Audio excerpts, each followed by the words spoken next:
Okay. Yeah, very happy to have Asimina. Arvanitaki here will tell us about cosmic neutrino background distribution. Okay. Thank you very much. Let me hide my controls here so that I can actually see my screen. There it is. Let's minimize this over here. So, for the past couple of years now, I've been thinking about cosmic neutrinos. First of all, because they're there, and it's comforting to work on something that's actually there. And it's the second time in my career that I've done this. So for the purposes of this talk, which is a seminar, I chose actually to speak from one of the topics that I initially advertised, the distribution of the neutrinos on the surface of the Earth. And just to keep it more tight as a seminar, I'll just say the sea-urchin is under construction. Okay. Now, it's actually funny that I think the cosmic neutrino background is not so well known. Let's see, because okay, now it's not changing. Oh, wait, click on the screen. I click on them. Why is it not changing? It's not changing. Stuck. Sorry, guys. My computer is not full up. What? Ah, this. Okay, there we go. So when people think about neutrinos, even in the high energy context, you usually think of extremely high energy neutrinos. So for that, I need to bring them back to for the neutrinos that I'm talking about, the extremely low energy. And for that, I need to show you very briefly, and these are the neutrinos. They are also known by the name of relic neutrinos, and they originate basically from, they are an essential part of the lambda CTM cosmology. So this is a brief history of our universe as we understand it so far. There was a big bang, there was a period of inflation that created a hot universe after the decay of the inflaton. And as the universe expanded, it was cooling down. As it was cooling down, different standard model processes were phasing out. Nuclei formed, at some point atoms formed, and eventually you had galaxies, and we arrived here today at age 13 billion years. Okay? Now, there's a pointer there if you want to. Why does it go so fast? Okay, there we go. So the cosmic neutrino background, so in this picture, in this timeline, a very special time is the time of the cosmic neutrino background. This happened when the universe was about 400,000 years old, and it was the time where the universe became cold enough so that atoms formed. And it's also known as the surface of last scattering. So at that time, the universe, because atoms formed, the universe became transparent to photons, to light. And this is a picture that we know of, that we have from the Planck satellite. You see cold spots and hot spots, and these essentially are the places that you see created at the source of our galaxies today. Now, we discovered the CMB, the light from the Big Bang, in the 60s. Since then, it has become an essential tool in our understanding of the standard picture of the universe.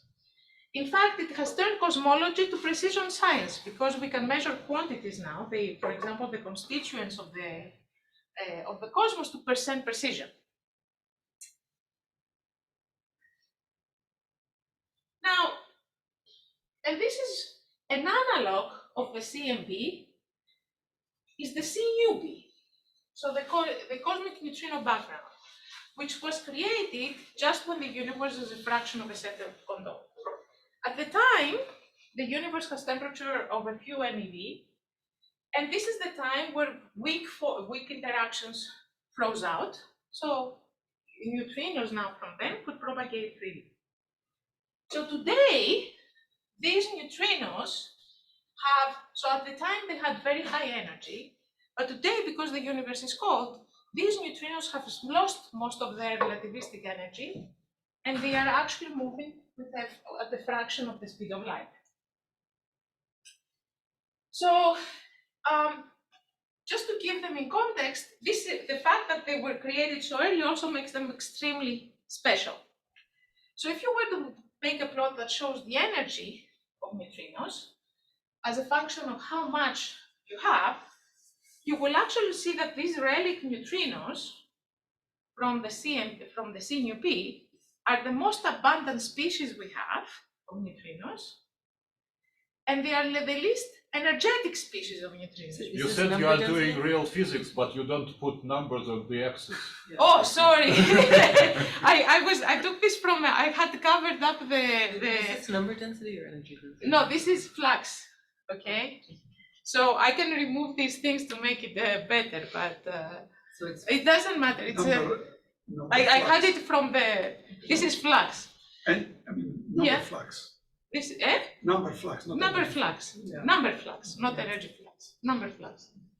So this is energy and this is, yeah, sorry. If you want, I can remove because I stole the plot from the colloquium, I forgot to remove the simplified version. So the reason, Yeah, just a question. yeah, So given that the neutrinos are massive and they're yeah. relativistic, is the horizon size that's probed by this larger or smaller than the Yeah. So, yeah, this is a good question.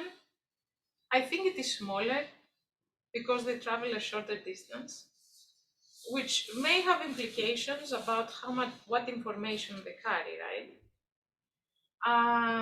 So we haven't thought a lot about how ultimately you'll be able to extract primordial information from those guys, given exactly things like what you say. It's a good question, but we're not there yet because we haven't detected it yet, right? So, but it's a good point. So it's not clear, and there's other things, right? Because they have a mass, they can also cluster, and clustering automatically erases a lot of that information. So, but that's a function also of their mass. So I'll come back to that later. So these relic neutrinos are from a time where the universe was a fraction of a second old. There's an interesting fact about them. Because they were frozen out when they were relativistic, they follow a relativistic Fermi-Dirac distribution even today, even now that they move with less than the speed of light. Okay? And their temperature of roughly 2 Kelvin determines their average momentum, not their average energy. So this has significant implications about the way they behave. what is the current bound on the sum of the neutrino masses? See?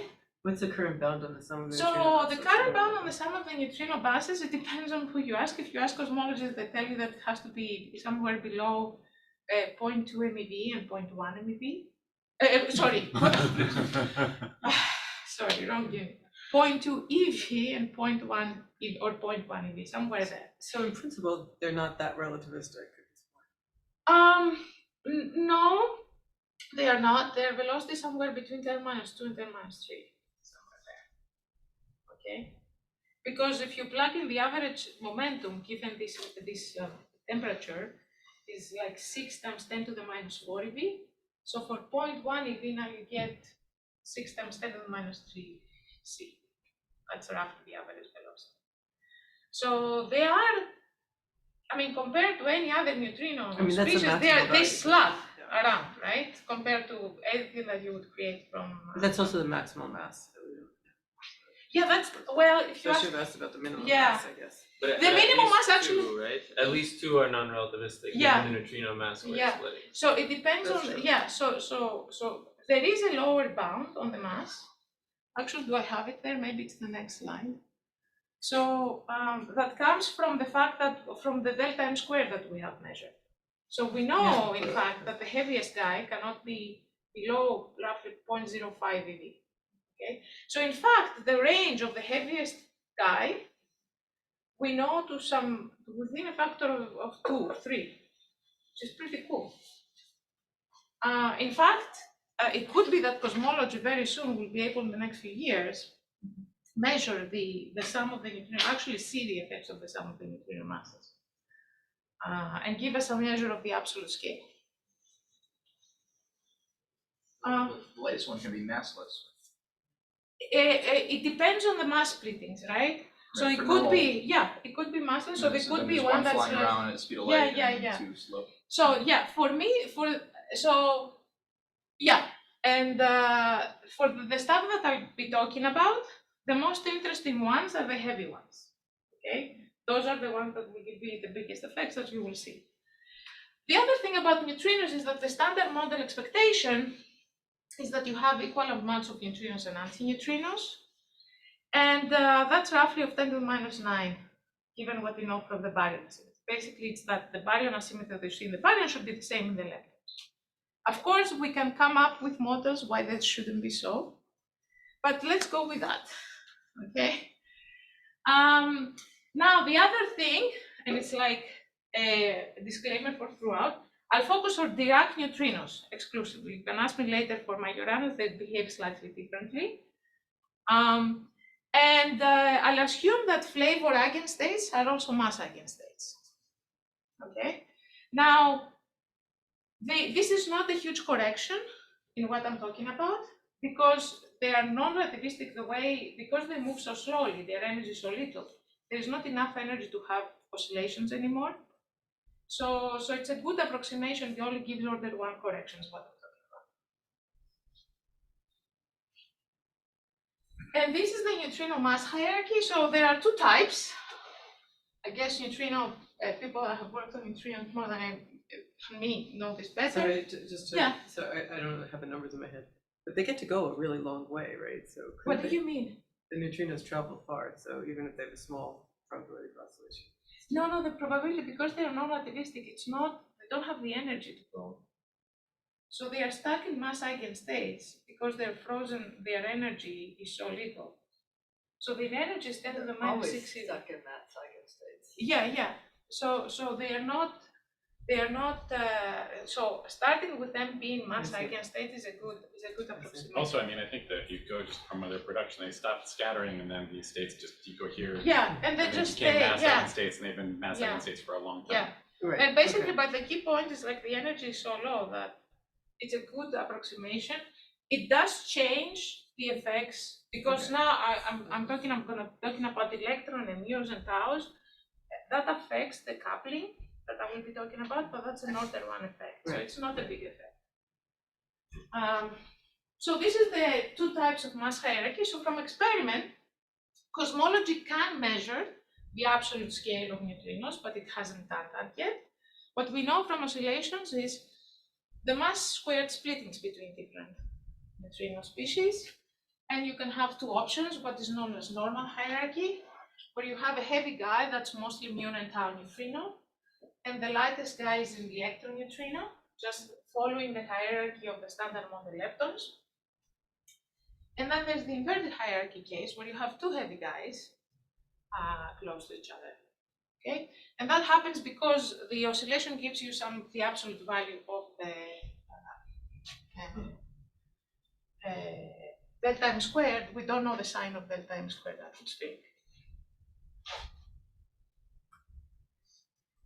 So why is it important? So first of all, if we detect it, we have detected finally a relic. It will be the oldest relic from the universe that we've ever been able to detect. And despite our best efforts, the neutrino sector is the least, we haven't measured this so well. So there are 3 flavors with 7 parameters. So it remains there's a lot to be explored. So they see the rotational waves. It doesn't mature there.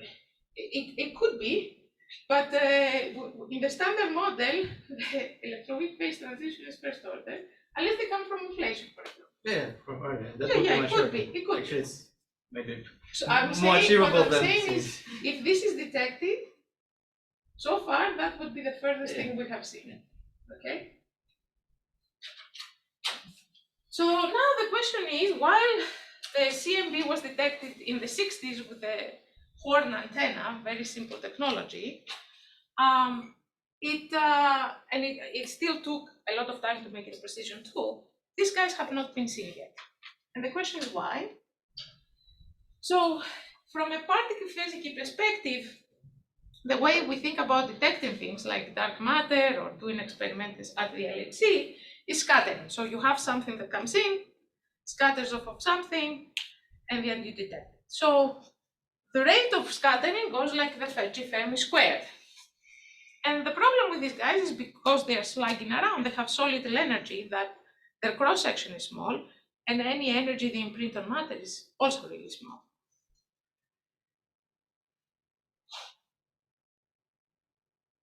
Of course, there are ways to make those cross-section larger by absorbing the cosmic neutrino background. So in Weinberg in 1962, he wrote a paper that said that if the cross-section, if relic neutrinos can be absorbed in tritium and converted to a helium nucleus and emit an electron. So this cross-section is enhanced by the available energy in the decay. And this is the idea behind the Ptolemy experiment. Okay, and of course the Ptolemy experiment, of course, is not running yet.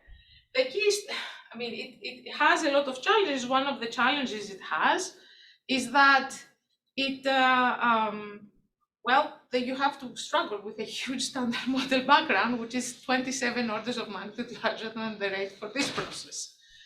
Okay, but I shouldn't be talking too badly about the When you experiment. say that it's the background for electron, what do you mean by the background? No, the background, because the tritium, so if you want to observe the conversion of tritium to helium through the absorption of the neutrino, it will give rise to the spectrum of the electron will have a bump, because it's a 2-to-2 process. Now there is the usual tritium decay, where you have the tritium decay into helium, electron, and antineutrino.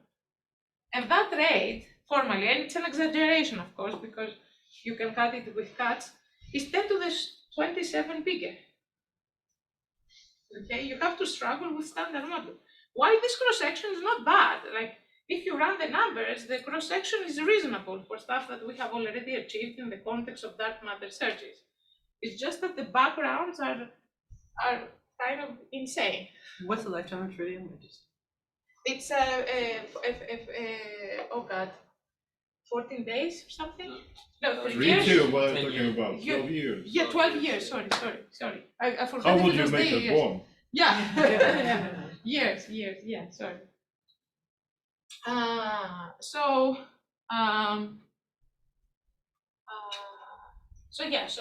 this is a huge background.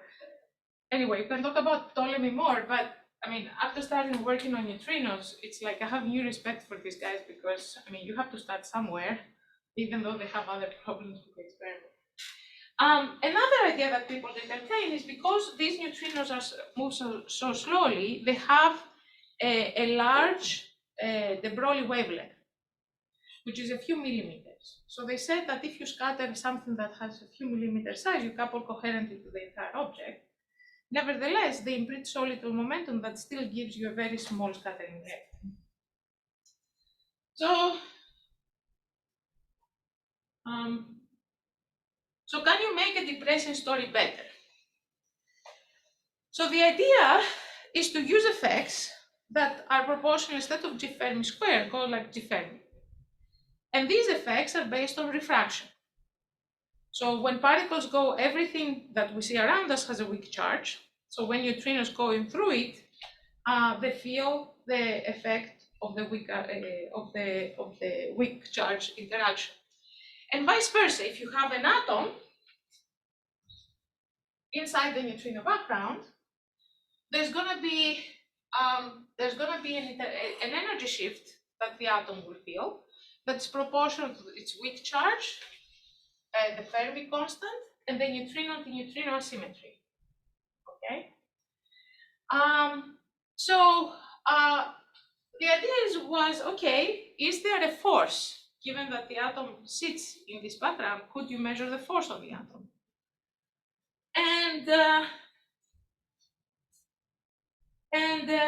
there were proposals in the 80s to detect this force, but they ran up to an obvious point in retrospect, but it took 2 papers to write it down. Sorry, can you Yeah. explain? Sorry, Mina. Yeah. So this force is why is it because the atom is polarized or something? No, it's not polarized. But if there is an isotropic background, how can they? Exactly, that's the point. Oh, okay. So exactly, you got it in 2 seconds. There were 2 papers that needed to be written about this exact point. Oh, so you will explain it. Yeah, we'll explain. No, Andrei, you're absolutely right. It's obvious if there is no uniform distribution, there shouldn't be a force, right? Because so grad density is 0. So, but back then it wasn't obvious at all for some reason to people. So 2 papers were written about this, presenting a no-go. There was one by Kabibo and Mayani, and the other one by Landaker in 82. People have to prove Liouville theorem again and again. Yeah, Point out, it's maybe the right word. So, point out, yeah. so there's no way they could just look for the I was wondering the same thing, like you can't just look for a shift just without. Oh, the delta. good. Yes, you could look for an energy shift. Yeah. So that would require, so in principle, yeah, there is an effect that has to do with an energy shift, and we'll come back to that. That energy shift, given the asymmetry of neutrinos, so this signal is proportional, the energy shift is proportional to the neutrino-antineutrino asymmetry. Yeah. So it's like 10 to minus 42 eV, which is like 9 orders of magnitude below the Hubble scale. So it's a very small shift. So the force, even if you had this force, it's going to be super tiny too, then. Oh yes, the force will be super tiny. So we'll come back to that. Yeah. So, but because the asymmetry is small, so you get the extra heat of the energy shift because the asymmetry is small. Now there was one effect. Now to your point, Isa, there was an effect that could cause a torque on spins. Okay, that people pointed out is known as the Sodolsky effect. So this comes from the vector axial interaction of neutrinos. And this is, so if you have a spin that's moving through the neutrino wind, it will experience a torque, okay? And as you see, if you estimate this is velocity suppressed compared to the energy shift I told you, so it's even smaller at 10 to minus 47 eV. So given that we have measured 10 to minus 25 eV, that's the smallest energy splitting, this is the suppression that you get, okay? So, so anyway, that's the status. And when Savas and I started thinking about it, this problem, of course, the first thing you think about is going directly to think about detection ideas. But then we paused because every time we think about detection ideas, we would run against numbers like this, and then we'd be completely depressed, even more depressed than we were before we started doing it. So, so we thought about, okay, let's stop and let's think about the types of signals that the neutrinos can give. So, given that they move through the Earth and they experience this weak force, what can extended masses do? Can they do something interesting? So what we found is that due to reflection, there is an effect proportional to square root of G Fermi that causes a local gradient, significant gradient of the neutrino-antineutrino asymmetry, and creates inhomogeneities which are necessary to have a force. Okay, so I'll explain to you how that works. And this is the main idea. So up is outside the Earth, down is inside the Earth, and you have 2 species. Let's say you have, turns out that electron antineutrinos and muon and tau neutrinos are attractive from the Earth, while electron neutrinos and muon and tau antineutrinos are repelled from the Earth. So now if you depict their trajectories as lines, you will see for the antineutrinos, and I will talk about the ones that are attracted as antineutrinos, stick with electron neutrinos, and talk about the ones that are repelled as neutrinos. So you see that the ones that are attracted from the Earth, their trajectories, because they move faster inside the Earth than they do outside, move away from the surface. But for the ones that actually are repelled, the opposite happens. Their trajectories, as they move through the Earth, get closer to the surface, the more grazing incidents they have. Eventually, they can come in at an angle that does not allow them to enter the Earth. Okay, and that slows them down effectively on the surface of the Earth and causes a sort of traffic jam that is responsible for the square root of Newton, the different effect that I'll be talking about. So, as I said before, the thing that we most care about is that the one neutrino species that is massive, because for those the effects will be bigger. I will assume the mass is in this range. The upper limit is from Katrin, but I don't buy that limit because I think the cosmology limit is not that unreliable, so that it's off by almost a factor of 10. So it's a very optimistic upper bound on the neutrino mass. And because these guys are non-relativistic, they obey the Schrödinger equation. So the question is, what is the potential that they experience as they go through the Earth? So the potential they experience comes from the vector-vector interaction, the zeroth component of the vector, component of the current in the vector-vector interaction. And there is interaction that goes like G Fermi, the density of atoms, and the weak charge of each atom, which is different for electron neutrinos and muon and tau neutrinos, because electron neutrinos they have the charge current interactions. Just to give you an idea, this interaction energy is about 10 to the minus 14 eV, and their characteristic kinetic energy is about 10 to the minus 6 eV. So, given this, for the neutrinos, we can treat the boundary with the Earth as a sharp step potential. And you can use energy conservation to see how their momentum changes inside the Earth. And that defines an index of refraction that measures how energetic these neutrinos are relative to this interaction energy. And that index of refraction is false between 10 to the minus 8 and 10 to the minus 7. If U is attractive, the index of refraction is larger than 1. If it's repulsive, it's less than 1. So the ones that are relevant for the effect I'm going to be talking about is the ones that have an index of refraction less than 1. So this is a value, just to summarize, for different material. For water, iron, so you see here that it ranges anywhere between 10 to the minus 8 and 10 to the minus 7. So what you want to maximize it in principle is things that have large atomic numbers and large number density of atoms. But even in soil or water, it has the index of refraction with a significant value of about 10 minus 8. So now let's see what happens in the Earth, and let's assume that it's a one-dimensional problem.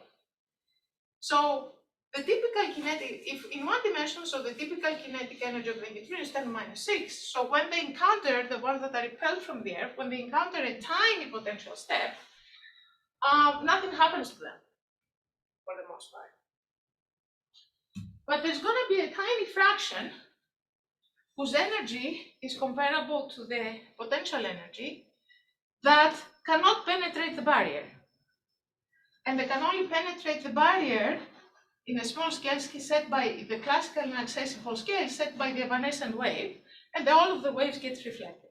So this is a tiny fraction if it was a 1D problem, and completely irrelevant for whatever we do. But luckily, we're in a situation where we're not in 1D. Okay? So if you set here, this is the surface, and you have an incident wave at an angle theta and an outgoing wave, there's going to be part of it that's reflected and part of it that's transmitted. All of the physics is determined by the momentum that's perpendicular to the surface. And you can see this from translational invariance. So the momentum that's parallel to the surface will be preserved. The only thing that will change during the process is the momentum that's perpendicular to the surface. And in fact, that translational invariance tells you the momentum outside and inside. You get, in fact, Snell's law from this. So now, let's take neutrinos who have index of refraction less than 1, so this delta that measures how small the index of refraction relative to 1 is negative. You see that when they're below a certain critical angle, the momentum inside, the momentum perpendicular to the surface inside becomes 0. And then there is a minimum angle, incidence angle for this that can happen, and this is known as the critical angle. Okay? This critical angle goes like the square root of the index of refraction.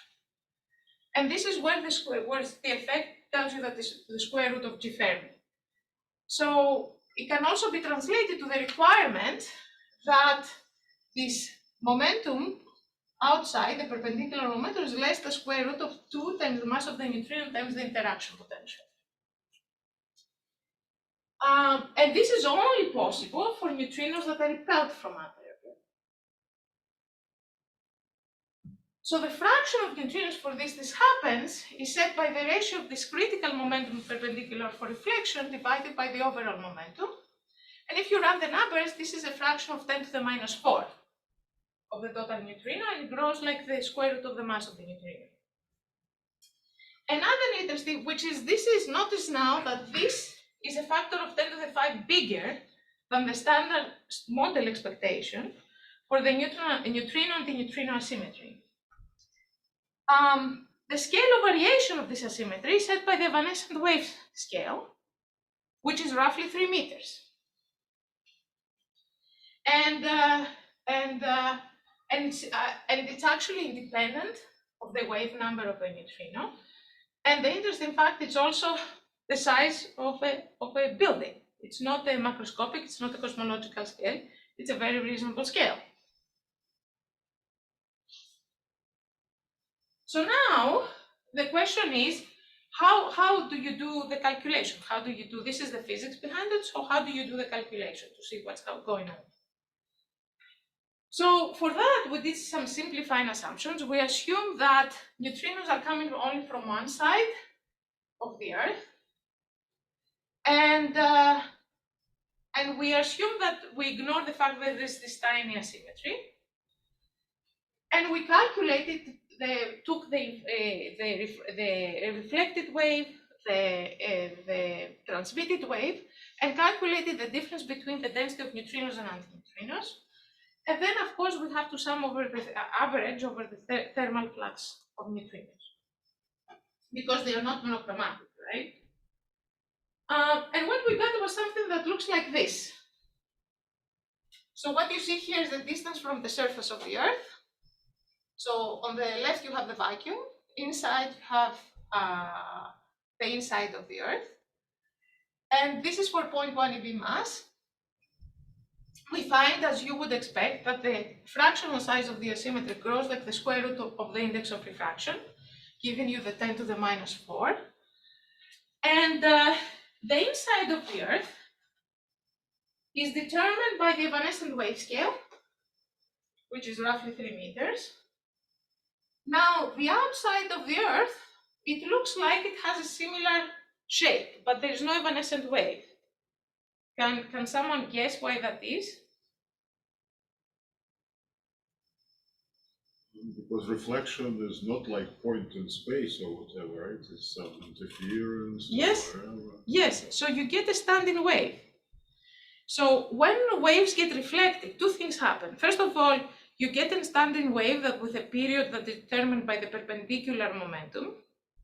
And the other thing, for every wave that gets reflected, there is an additional energy, phase shift. So the reflected wave has a phase shift. So So for each wave, you get a standing wave, but because of the phase shift that's different for each wave that can be reflected, this averages out the wiggles and you get something smooth. Now, the fact that they look very similar for inside and outside is only an artificial byproduct to the fact that the index of refraction is so small. If the index of refraction was closer to 1, or border 1, then this would be a much bigger effect, much bigger asymmetry of inside and outside, but you would still get something that's something like that. Okay?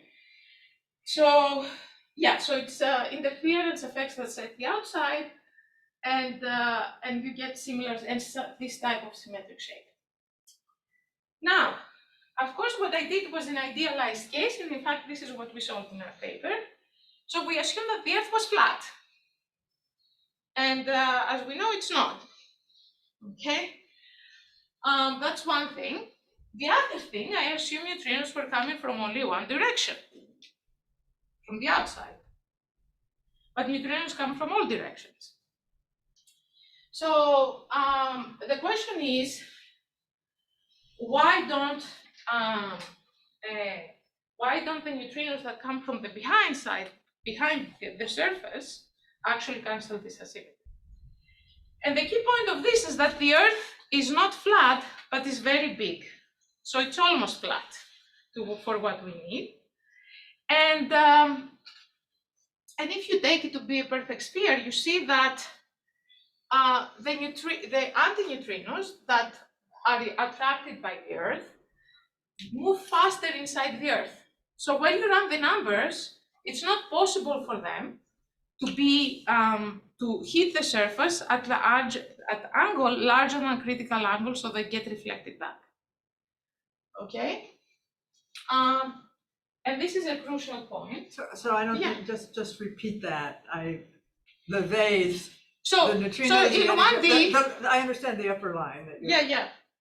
What was your argument in the lower So line? the argument is that when neutrinos come inside the surface, they bend a little bit, right? They get they smooth, yeah. So then what happens if you look at their phase space, it gets compressed. So the fact that they come from infinity compresses their phase space so that they never hit at an angle larger than critical, so they cannot be reflected and cancel this in a perfect sphere.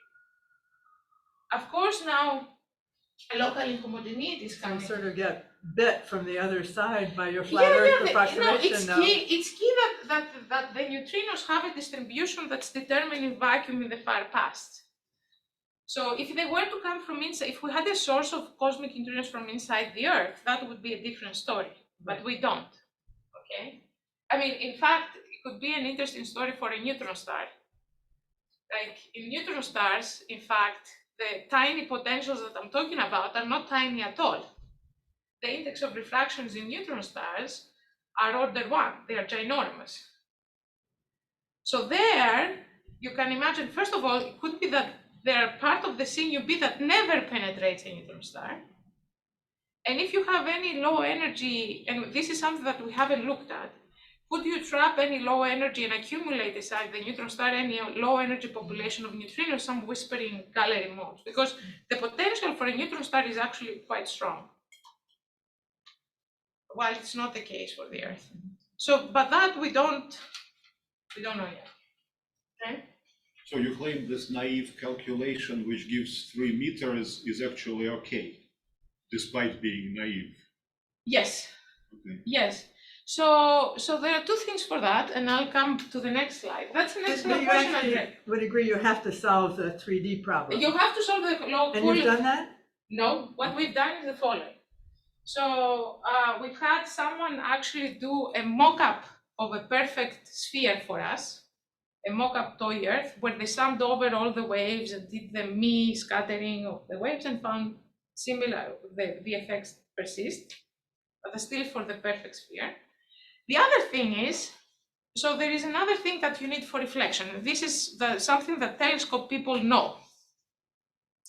So when you want to build a perfect telescope, what matters is a perfect mirror. It matters how smooth the surface is. And for that, the characteristic scale of smoothness is not the wavelength of the light, but it is the momentum perpendicular to the surface, which is 3 meters. So as long as the surface of the Earth is flat, has bumps less than 3 meters, that's okay. And there are spots where that happens. There are nice spots like the Maldives, and there are less nice spots like the Salar de Uyuni in Bolivia, which is salt flats. And in fact, these are so flat, they are less than a meter. They're so flat, for 100,000 kilometers squared, these are less flat than a meter. So the inhomogeneities are less than a meter. There are no mountains bigger than a meter. So in fact, they use this area here, they use it for calibrating satellites. You can see it from space. It's a huge like mirror on the surface of the Earth. It's pretty cool. So yeah, but someone needs to simulate it because we haven't done the full simulation. So it will depend on all these details of the local thing. But it looks like the Earth is flat enough for this to occur, and there are spots in the Earth that can. It won't happen in New York, for example. New York, you're waste because everything is just too skyscraper. What I'm troubled by is that you do the flat Earth approximation for your 3 meters because it's convenient, but then you have to argue that the curvature is what keeps the upward coming stuff from canceling the downward going stuff. So it seems like you're making a sort of self-inconsistent. No, I'm argument. not. So the point is. It doesn't have to be wrong. But no, but right. it's just. Yeah, I know. So the point is that the curvature of the surface of the Earth is flat enough that I don't have to worry about things coming to cancel. That's the bottom line. It's large enough. I don't know how else to explain. Maybe I'm not explaining so well. So you're not making use of the fact that it's spherical. You're saying it's large enough that sphericity, because the way you phrased it before, No, it sounded like no. it's important for you. No. The point is large enough. The Earth is large enough of the sphere that the flat approximation is good. So, for example, you can for scattering from outside. Yeah, no, even from inside. So No. it's for all practical purpose. You can treat the sphere as an infinite slab of flat slab where you have things coming from one side and things coming from both sides, and from underneath too. But then it would cancel. Right, if you just had a homogeneous slab with vacuum above. Infinite. So you have an infinite slab and you have neutrinos coming from both sides. So it you doesn't can cancel. treat, yes. So if I have an infinite slab means slab in the middle. In the middle is Earth. Half space. No, I mean like this. Like this. There's that. Oh, infinite. We're talking about the other dimension. Both of them. No. There's 3 dimensions. The third one is perpendicular to the surface. Yes. Oh, okay. Yes, I'm and saying that's the dangerous part. No, exactly. This is what I'm saying. So I did this toy problem. So for all practical purposes, so I took both neutrinos plus antineutrinos coming from here, and both neutrinos plus antineutrinos coming from both directions, and it doesn't cancel. And the reason is that when you do ray optics, you see that the rays that come through here, they enter, and this angle is always larger than critical, just by ray optics. And then you see, I did it with full waves, and then you see that I get a shape similar to this, to what I showed before. And it's the fact that the phase space of the rays, it's key that the neutrinos come from the outside. Otherwise, this wouldn't have worked. The thing that I think Yeah, about is the flux from the other side. It's not, What I do you can't mean? prove it. The stuff coming through the Earth. Exactly, but this is what I'm saying. So there is stuff coming through here, and there's stuff coming from the other side. So if it Yes, but comes, you haven't proved it doesn't cancel. That's But No, Nina and her co-author can calculate, I'm sure. yeah, I calculated this. I didn't put it in the paper. I didn't show it because I couldn't do it for a big enough slab because I was getting the wiggles, but I get a similar plot than what you see in the paper. So we didn't think it was necessary to put it. And we did take everything coming from both sides. But the key point is that what I told you, that when you have things that are attracted from the Earth and come the inside, and they go in, this angle of incidence on the other side is always larger than critical. And then they just go through. If they got in, they can get out. But isn't it as simple as, suppose you don't have physical optics, but just particles, and there is some potential for particles. then obviously density will be larger where the potential is deeper. Exactly. Now you just propagate it to one wavelength. That's why it happens over 3 meters, because for waves you cannot have a sharp jump in Exactly. density, period. Exactly. It's exactly that. You can think about this way as well. Suppose you have a potential well for particles and they are It's in thermal similar. equilibrium because of Liouville. Yeah. You have more density inside, there should be a transition region. The transition region is just a perpendicular wave. Yeah. Yeah. Exactly. That's it. Yeah. Nothing to compute. Yeah. Tell us what to do with this. Okay. I'll try. Good. Thank you, Andre. So first of all, this is what you get. Now, this is just a summary. So this is what we expect the asymmetry to be. This is the surface. This is inside the Earth and outside the Earth. For different masses. Let me make sure I didn't Yes. misunderstand what your goal is. I was worrying about, I thought you needed an asymmetry between the neutrinos and the No, antineutrinos. you don't need it. So I start to. It's simply It's an simply- homogeneity of It's the the neutrinos. fact that or you the have a NAP. species. So what But happens? they don't cancel each other. Yeah, exactly. The point is that I start in my calculation. I never took any asymmetry to start with. You have equal numbers of neutrinos. You're trying to and enhance the 10 to the minus 9. exactly. But I'm just saying, supposing it was equal, It doesn't matter. the. I assumed it's equal.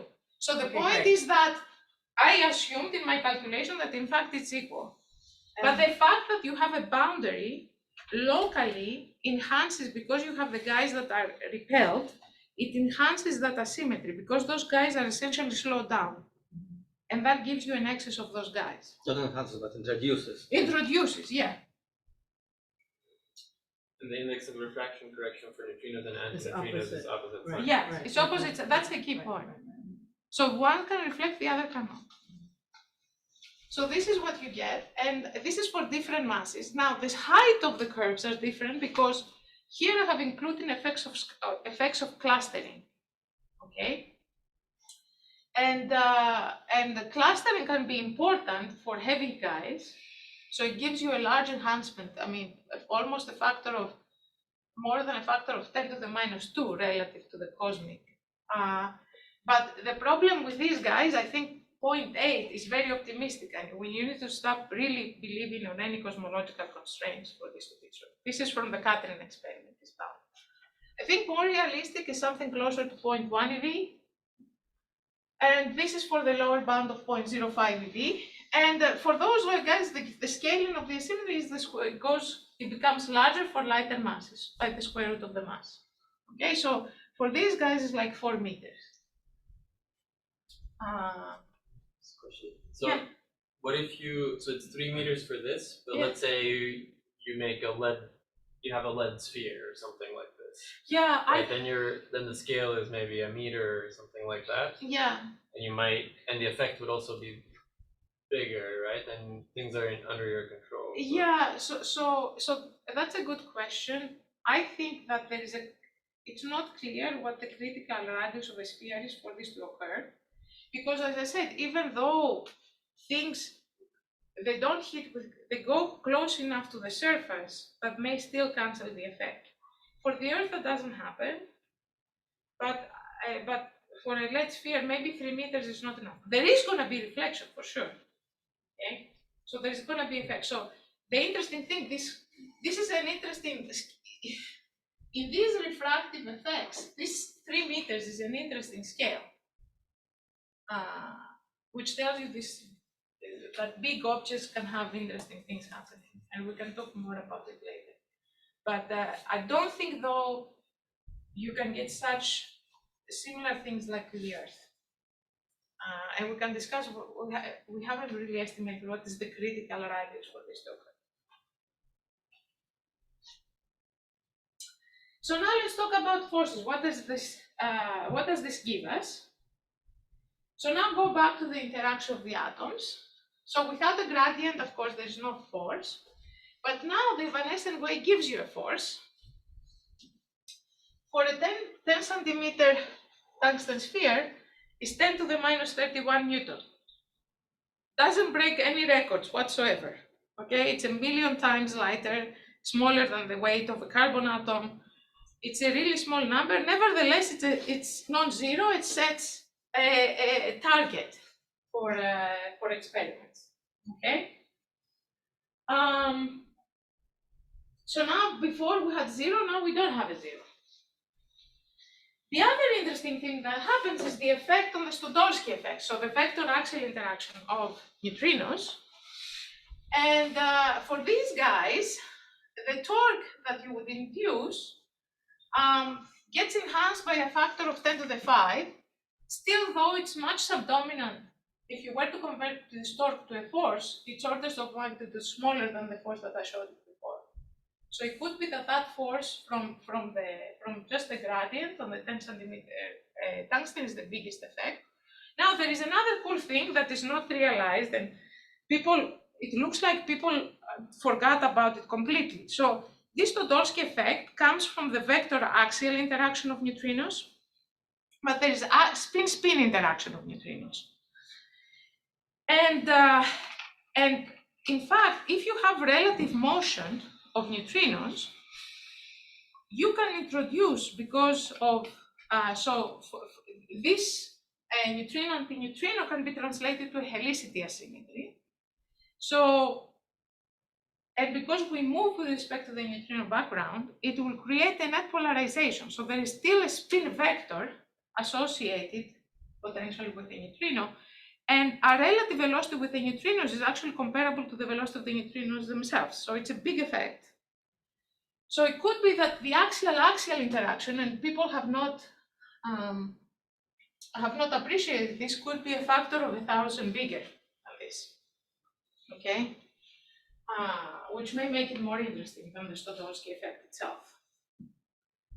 So to conclude, the cosmic neutrino distribution of the Earth on the surface of the Earth is, we believe, to be significantly modified to the expectation.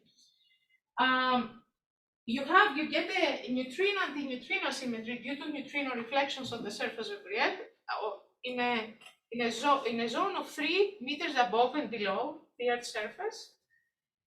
And it sets a new experimental target for this type of searching. And that target is a challenge, okay? It's definitely a challenge. Any experiment you can imagine is orders of magnitude away. So you're saying you can confidently manipulate the neutrinos, but you cannot see the result of your manipulation. Exactly. That's the bottom line. That's the bottom line. So it's a challenge. But I mean, I show plots like this now just to see. The thing is that, again, I'm going back to the thing I said at the beginning. Neutrinos are there. This is not a dark matter model that has this effect, an exotic dark matter model. These neutrinos are there from the Big Bang. So if we were to discover them, this would be a discovery more akin to gravitational wave discovery. Okay, and when you have things like this, if you have a target for things like this, well, things will take time, but they may happen. And take, for example, the sensitivity of atomic clocks as a function of time. So we gained 10 orders of magnitude in the past 5 decades. Searches for electric dipole moments, similarly. And even for from WIP searches, we've gained another 10 orders of magnitude. Is just a span of 30 years. Okay. So, so it's challenging, but having a target makes all the difference sometimes. But this 10 to minus 31 Newton that you mentioned, can you compare it to something which has been measured on an object which was, what was that, a 10 that meter would cube? Be about, that would be about 17 orders of magnitude below. If I were to take Adelberger's test masses, it would be about 17 orders of magnitude below. If I were to do comparison with projection for those measurements, then you would get a few orders of magnitude, 3 or 4. So things become slightly better. But I'm not sure. Okay? It seems it's still a bit off. If you take the standard quantum limit of the Adelberger experiments, then it becomes much closer to the lab. But it's not clear that those experiments you'll be able to see. So we're still thinking about, and this was the other part, that there might be other ways to actually manipulate the neutrinos and enhance the signal. And that we're still thinking about. So, and with this I will end. So thank you very much for your questions. And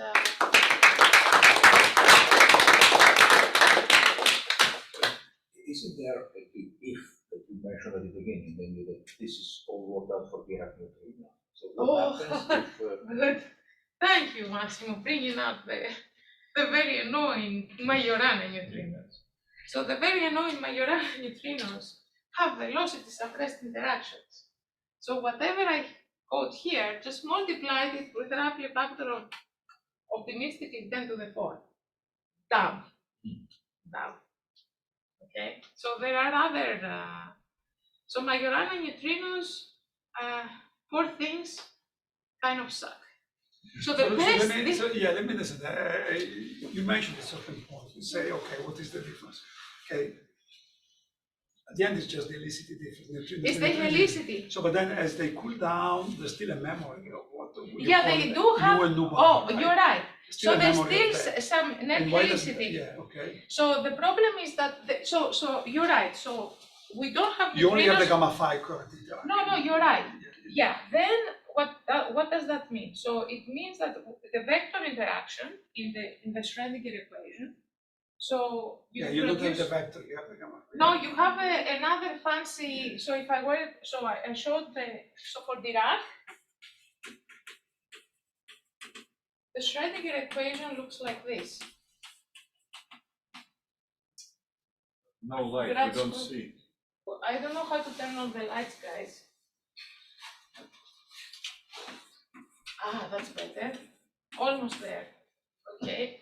This doesn't go. The other light. There. And then you have. It's wrong light.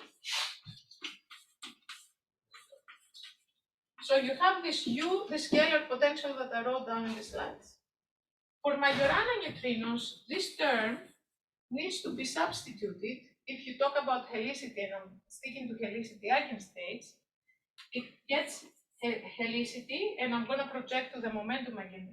Basically, it has helicity number, grad dot sigma, there is an I, M times U. Okay, so there is a helicity number. I mean, I should put it, if I put helicity number P. Let's put it.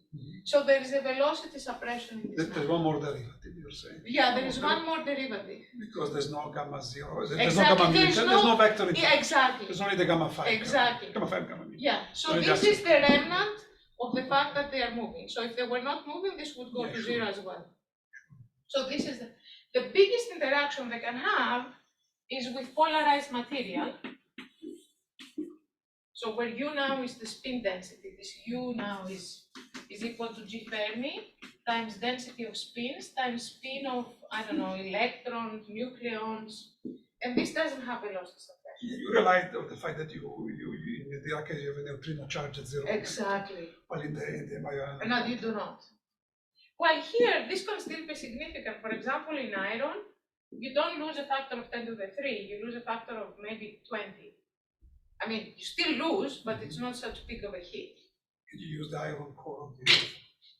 It's not, it's not polarized. It's not sufficiently polarized. I haven't thought about it, what shapes you need to do. Sorry, I have another question. Yeah. When in the rainbow, the thing that goes into the earth with the droplet of water, goes in, gets the effect, but then comes back. Yeah. Is it because your diffraction index is close to 1? Yeah. Is a linear effect? Yeah. So for these guys, you can't have even those. So okay. So one of the things we thought about, that you bring it up, it was my favorite, but it didn't work, sadly, is actually doing whispering gallery modes. So the Earth is big enough. So then why don't you have things just bouncing around and being able to trap something inside the Earth somehow when things come at a funny angle or anything? It's just, the point is that these things move so fast. Creating bound states with the Earth is possible, but U is so small that only a tiny fraction of the neutrinos can have those bound states. And if you go to higher L modes, things that move faster, then the curvature of the Earth is so big that it just kicks them out, doesn't trap them. We thought about creating like storage rings, like optical fibers, but those fail for the same reason, and also for the fact that stupid neutrinos are fermions as well. So it's not like the photons where you can think about it, convince yourself, you can wait for a bit of time and things just keep piling on, keep piling on. These guys have a maximum density, you reach it, that's it. And turns out for an optical waveguide, the density is not much bigger than the effect that you get on the surface of the Earth. Yes? So just from degeneracy pressure, if dark matter was direct fermions, would have to be Yeah, like yeah, KV yeah. and above. Is that Yeah. too heavy to have these in medium effects? It doesn't have, so these effects are not as important. So we've ignored them. So just to give you an idea, even though they are not, if you were to take a very dilute gas, they are this exponentially small. For these guys, they are not exponentially small, they're like percent level, but still they don't matter. They only affect these things to percent level. So we're not worried about them, and I don't, would be cool though to come up with an effect where this actually matters, because they are kind of close to Fermi degenerate. Yes? So this really Basically. level 0 question. Dissipative effects are small. Yes, there is no absorption. Yeah, this guy is just scattering, and because it's G Fermi squared, right, to absorb them. Neutrino sunbathing. Yeah, yeah, just, yes, I don't think there is a chance that we'll ever get a thing from that. Yes? So I noticed in a lot of the reflection calculations you're doing, you were assuming that you have vacuum on the other side of the surface. Yeah. Do you get an additional suppression when you account for things like, you know, some column density of air above the air surface reflected? No, the air is fine. The air is 10 minus 3 density. So it's just the density. Okay. Yeah, yeah. It's So not... what enters in that square root is the difference of the index of refraction squared. So if you have a density of 10 minus 3, the correction is 10 minus 6. So it's, okay. Yeah, it's not a problem. Okay, because the air is just air. Yeah, yeah. So if you consider the self-interaction of the neutrino, will this enhance the Oh, you mean second order effects? No, what I mean is just some self-interacting neutrino. Make it bigger. Yeah. You can make it bigger, but I had a rule starting to work on this project. I'm not adding any new physics. I'm G Fermi, I'm not changing G Fermi. I like G Fermi the way it is. It hurts, it's small. I mean, and it's worth thinking about though, whether or not you can have a consistent model that can give you, because there are, people talk about self-interactions of neutrinos, but I haven't seen a single model that actually makes sense. So it has, Ricardo, you don't want to see them. There is no issue too, Ricardo. There's no issue. So electrons go. Yeah, electrons do the wrong thing. It could be the self-interaction of sterile neutrinos. Yeah, but they are sterile, they don't do anything. Yeah, so there is no. But it would be interesting to see as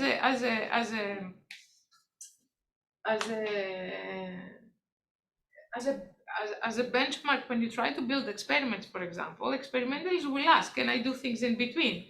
They won't go after 15 orders of magnitude just because right away.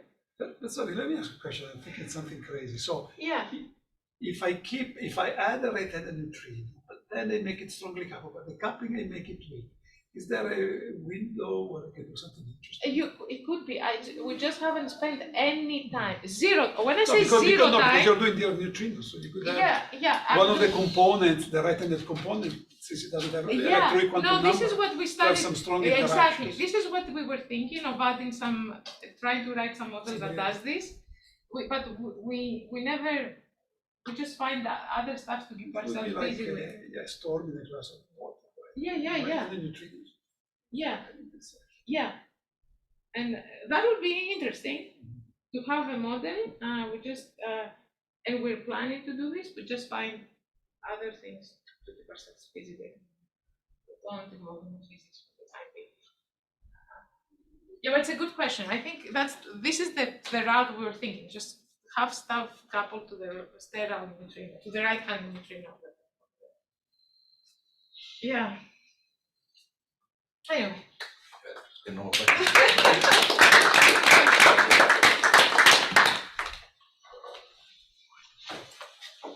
Thank you for